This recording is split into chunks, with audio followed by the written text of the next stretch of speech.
Take your baby by the hand.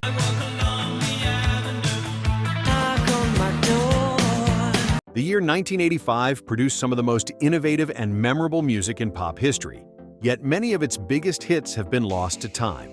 While Madonna's Like a Virgin and Tears for Fears, Everybody Wants to Rule the World remain cultural touchstones, dozens of other songs that dominated radio and MTV have quietly faded from collective memory. These forgotten one-hit wonders represent a unique moment in music history when experimental sounds, bold fashion choices, and fearless creativity collided to create something truly special. Dead or alive, you spin me round. I get to know your name. Pete Burns strutted onto the music scene like he owned it, and for one glorious moment in 1985, he absolutely did. With his gender-bending appearance and that unforgettable falsetto, Burns created something that was equal parts mesmerizing and bizarre. The song's hypnotic beat and circular metaphor perfectly captured the dizzying excess of the mid-'80s club scene. Dead or Alive had been grinding it out in Liverpool's music scene for years before this breakthrough. Burns, with his dramatic makeup and ever-changing look, was already a local legend. But when You Spin Me Round hit the airwaves, it was like lightning in a bottle. The song climbed to #1 in the UK and became a massive hit across Europe and in dance clubs worldwide. What made this track special wasn't just its infectious beat, it was the pure commitment to spectacle. The music video featured Burns in full regalia, spinning through various outfits and personas like a human kaleidoscope. It was camp, it was catchy, and it was completely unforgettable. Yet somehow, despite several follow-up attempts, Dead or Alive never quite recaptured this magic, making them the perfect example of how sometimes one perfect moment is worth more than a lifetime of trying. Tears for Fears, Everybody Wants to Rule the World. Welcome to your life. Roland Orzabal and Kurt Smith had already proven themselves as masters of combining catchy melodies with deeper psychological themes, but Everybody Wants to Rule the World represented their perfect pop moment. The song arrived like a mission statement for an entire generation coming of age during the Cold War, when global domination felt both terrifying and somehow achievable through the right synthesizer patch. The genius of this track lay in its deceptive simplicity. On the surface, it was an irresistible pop song with a guitar line that seemed to dance rather than rock, and a melody that stuck in your head for days. But underneath, it was a commentary on power, ambition, and the universal human desire for control. The lyrics painted a picture of a world where everyone was scrambling for influence, yet somehow made it sound like the most natural thing imaginable. What separated this from other Tears for Fears hits was its optimism, wrapped in realism. While songs like Mad World explored darker psychological territory, Everybody Wants to Rule the World acknowledged human nature's competitive side while still maintaining an almost celebratory tone. The production was pristine without being sterile, contemporary without being dated. It became their biggest hit in America and established them as masters of intelligent pop music that didn't insult anyone's intelligence. Katrina and the Waves, Walking on Sunshine. Pure joy is rare in popular music. Most songs that attempt it end up sounding forced or saccharine. But when Katrina Leskinich opened her mouth and let loose with Walking on Sunshine, she created something that felt like bottled happiness with a beat you couldn't resist. This wasn't just a feel-good song. It was an emotional rescue mission disguised as a pop anthem. The band had been knocking around the music scene for years, playing a mixture of rock and pop that never quite found its audience. Katrina's powerful voice was always their secret weapon. But it wasn't until they crafted this particular piece of musical sunshine that everything clicked. The song built like an emotional crescendo, starting with a simple declaration of feeling good and escalating into something that felt like pure celebration. What made Walking on Sunshine special was its complete lack of cynicism.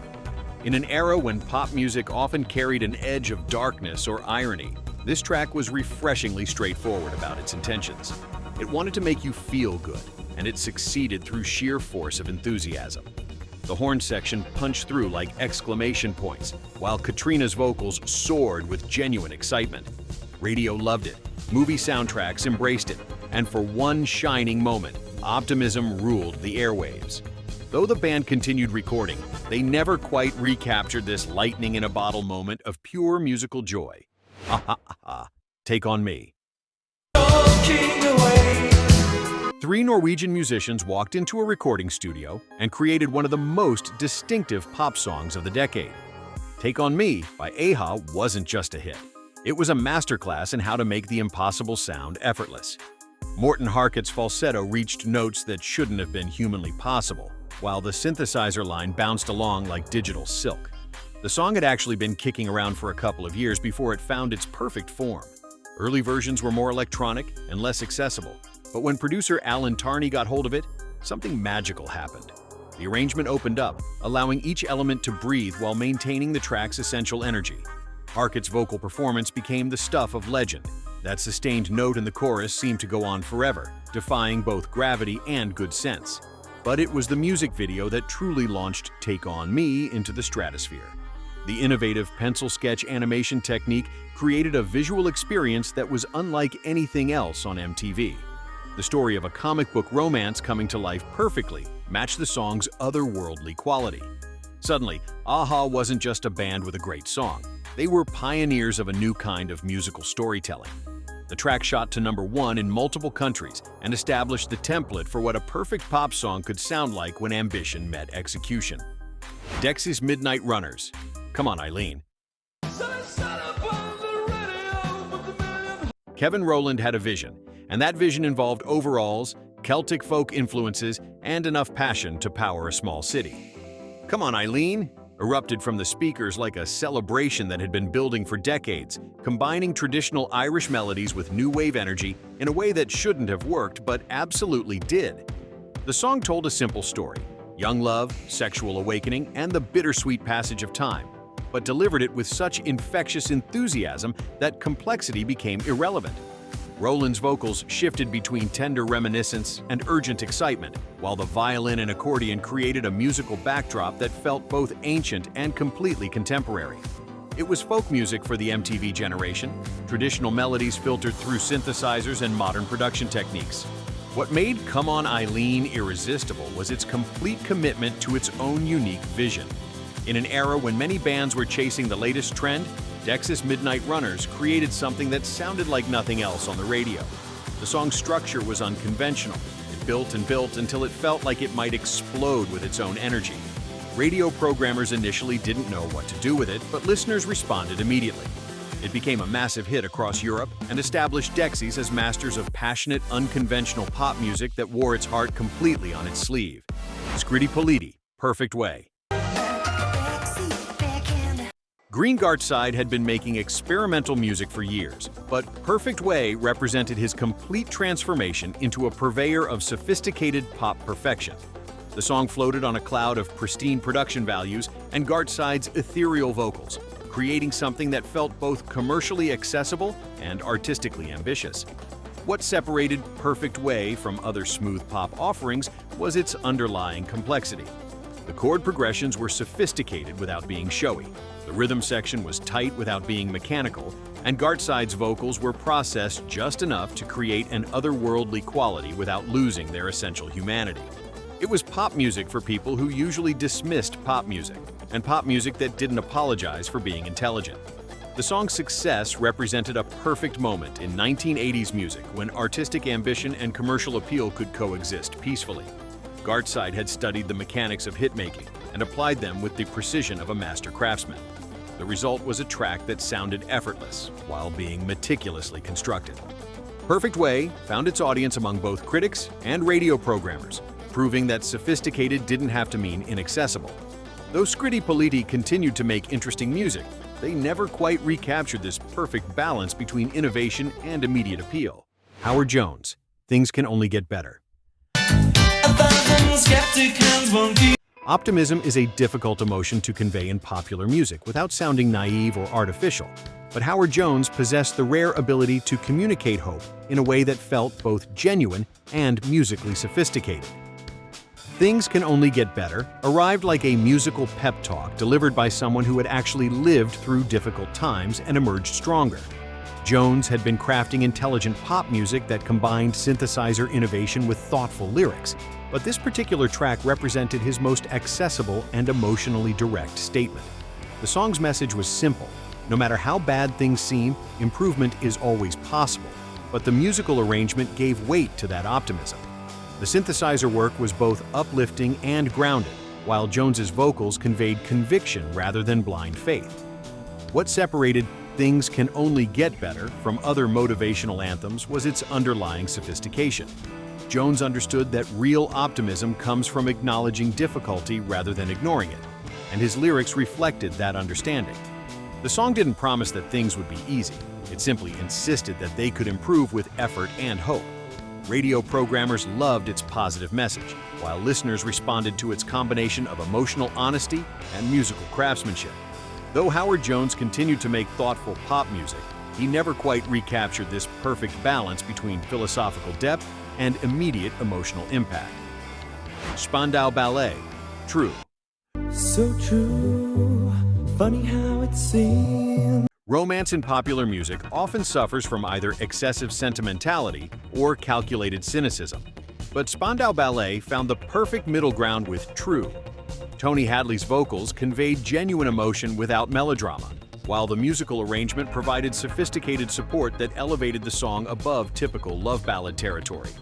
The track represented a departure from the band's earlier new wave sound, embracing a more mature approach that incorporated elements of soul and jazz without abandoning their pop sensibilities. Gary Kemp's songwriting had evolved to handle more complex emotional territory, while the production created space for each element to contribute to the overall emotional impact. The saxophone solo, in particular, became one of the most memorable instrumental moments of the decade. True succeeded because it treated adult relationships with the sophistication they deserved. The lyrics avoided both teenage infatuation and bitter cynicism, instead exploring the deeper emotions that develop between people who have moved beyond surface attraction. The musical arrangement supported this maturity with sophisticated chord progressions and tasteful instrumentation that never overshadowed the essential humanity of the song. Spandau Ballet had created something rare, a love song that worked for both teenagers experiencing first romance and adults dealing with more complex relationship dynamics. While the band continued recording, they never quite matched this perfect combination of emotional authenticity and musical sophistication. Wham! Careless Whisper. Feel so unsure. George Michael possessed one of the most distinctive voices of his generation, but Careless Whisper represented the moment when that voice found its perfect vehicle. The song explored themes of guilt, regret, and lost love with a sophistication that was remarkable for such a young artist, while the musical arrangement provided the ideal backdrop for Michael's emotional vulnerability. The track's famous saxophone line became one of the most recognizable instrumental hooks of the 1980s, but it was Michael's vocal performance that transformed the song from a well-crafted ballad into something approaching art. His delivery conveyed the weight of genuine remorse while maintaining the song's essential accessibility. The lyrics explored the consequences of betrayal with unusual honesty for a pop song, acknowledging the pain caused by thoughtless actions. What made Careless Whisper special was its combination of personal confession and universal appeal. Michael had crafted something that felt like a private moment of reflection, while remaining completely accessible to listeners who had never experienced exactly the same situation.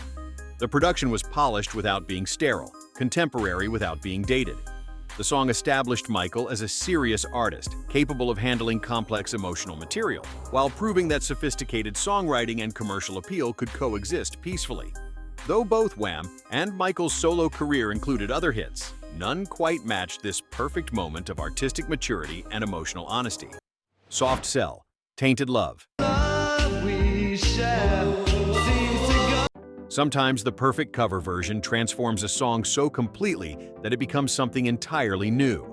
Soft Cell's Tainted Love took Gloria Jones's original Northern Soul classic and filtered it through synthesizers, drum machines, and Mark Allman's distinctively tortured vocals to create something that was simultaneously familiar and revolutionary. The track arrived at the perfect moment in musical history, when electronic music was becoming sophisticated enough to handle complex emotional material. Dave Ball's production created a sonic landscape that was both futuristic and nostalgic. while Allman's vocal performance conveyed the song's themes of obsessive love and emotional damage with unusual intensity. The result was a cover version that honored the original while creating something completely unique. What made Tainted Love irresistible was its perfect marriage of old and new. The song retained the emotional core of the original, while updating it for a new generation dealing with different relationship dynamics. Allman's vocals conveyed both vulnerability and strength, perfectly capturing the complex emotions of someone trapped in an unhealthy relationship. The electronic arrangement provided the ideal support for these themes, creating a sense of isolation and artificiality that reinforced the song's emotional content. Soft Cell had created something rare, a cover version that improved on the original while remaining completely respectful of its source. Though the duo continued recording, they never quite recaptured this perfect storm of creative transformation and cultural timing. Culture Club, Karma Chameleon.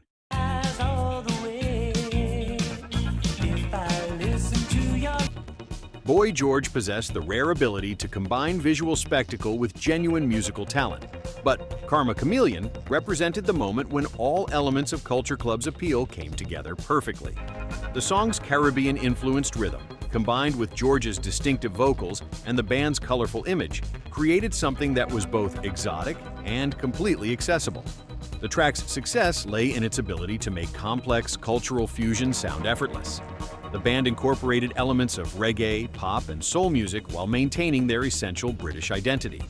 George's vocals were both playful and emotionally committed, perfectly capturing the song's themes of personal transformation and the search for authentic identity. The musical arrangement supported these themes with sophisticated instrumentation that never overshadowed the essential catchiness of the melody. Karma Chameleon succeeded because it treated cultural diversity as a source of strength rather than confusion. The song celebrated the ability to adapt and change while maintaining core values, a message that resonated with audiences dealing with rapid social and cultural transformation. The production was colorful without being chaotic, sophisticated without being pretentious. Culture Club had created something rare, a pop song that worked as both entertainment and cultural statement, proving that intelligence and accessibility could coexist peacefully. While the band had other hits, none quite matched this perfect combination of musical innovation, cultural awareness, and immediate appeal. Eurythmics, Sweet Dreams. Travel the world and the seven seas. Annie Lennox and Dave Stewart had been making music together for years, but Sweet Dreams Are Made of This represented their complete artistic breakthrough. The song combined Lennox's powerful vocals with Stewart's innovative production to create something that was both deeply personal and universally relatable, exploring themes of ambition, desire, and the search for meaning in modern life. The track's hypnotic synthesizer sequence became one of the most recognizable musical motifs of the decade, while Lennox's vocal performance conveyed both strength and vulnerability. Her androgynous image challenged conventional ideas about gender and sexuality, while her voice communicated emotions that transcended traditional category boundaries. The result was a song that felt both futuristic and timeless, contemporary and eternal. What made Sweet Dreams special was its ability to find universal themes within personal experience. Lennox and Stewart had crafted something that spoke to anyone who had ever struggled with ambition, anyone who had ever wondered about their place in the world. The production was innovative without being self-conscious, sophisticated without being inaccessible. The song established Eurythmics as major artists capable of combining commercial appeal with genuine artistic vision, proving that electronic music could handle the deepest human emotions. Though the duo continued to make excellent music, they never quite recaptured this perfect moment when personal vision met universal appeal. The Human League, Don't You Want Me? So easy for you. Phil Oakey had been experimenting with electronic music for years, but Don't You Want Me represented the Human League's complete mastery of pop songcraft. The song told a complete story within its 4-minute running time, exploring themes of fame, relationships, and the price of success with unusual sophistication for a dance track. The track's success lay in its perfect balance of accessibility and complexity. The synthesizer arrangement was both futuristic and completely hummable, while the dual vocal approach between Oakey and Suzanne Sully created a dramatic tension that supported the song's narrative structure. The result was something that worked as both entertainment and storytelling, proving that electronic music could handle traditional pop responsibilities. What made Don't You Want Me special was its complete commitment to its own dramatic vision. The song didn't simply provide a beat for dancing, it created a complete world with characters, conflict, and resolution. The production supported this ambition with sophisticated arrangements that never overshadowed the essential humanity of the story. The Human League had created something rare, a concept song that worked as a dance track, a narrative that functioned as pop music. While the band continued recording, they never quite recaptured this perfect combination of technological innovation and traditional songwriting craft. Depeche Mode just can't get enough. Vince Clarke possessed an almost supernatural ability to craft infectious melodies, but Just Can't Get Enough represented his most irresistible creation during his time with Depeche Mode. The song combined simple synthesizer sequences with Dave Gahan's earnest vocals to create something that was both futuristic and completely relatable, exploring the intoxicating effects of new love with unusual honesty. The track's genius lay in its perfect marriage of form and content. The repetitive synthesizer patterns perfectly mirrored the obsessive nature of early romance, while Gahan's vocal performance conveyed both excitement and vulnerability. The song built gradually, adding layers of electronic texture that created increasing intensity without sacrificing the essential simplicity of the melody. Just Can't Get Enough succeeded because it treated electronic music as a vehicle for genuine emotion rather than technological showmanship. Clarke's arrangements were sophisticated without being complex, innovative without being alienating. The song proved that synthesizers could convey the deepest human feelings when handled by someone who understood both technology and emotion. Depeche Mode had created something that influenced countless electronic artists while remaining completely accessible to mainstream audiences.